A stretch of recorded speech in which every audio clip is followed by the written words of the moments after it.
My name is Louise and I have a son with a rare condition. Dafydd was diagnosed with dopa-responsive dystonia in 2019. It is a very rare condition. They believe it affects around 1 in a million people worldwide, and it was a genetic test that picked it up. My husband and I didn't know we had a faulty gene, but we managed to pass on both those faulty genes to our son. We are very lucky though, because his condition is treatable by medicine, which he's been having since he was just over 1. Dafydd's condition means that his muscles don't get the right messages from his brain, which the medicine helps with that.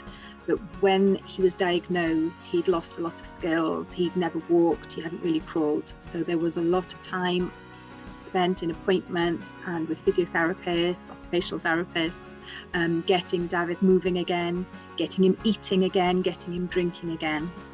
It did have a big impact on us as a family, as my husband had to give up work to care for him. As you can see at the time, he had an NG tube, which my husband had to be trained to fit. We had to feed him through a tube, he had to have his meds in through his tube, until he relearned all those skills that he'd lost when we first got his diagnosis. Although it can be difficult at times, we have found an online support group through Facebook for parents of children with dopa-responsive dystonia and those and adults that have it themselves. And it's been amazing to reach out and talk to people the other side of the world who have children in their teens that are doing really well and can tell you how they've done and what's been the sort of norm for them, so to speak.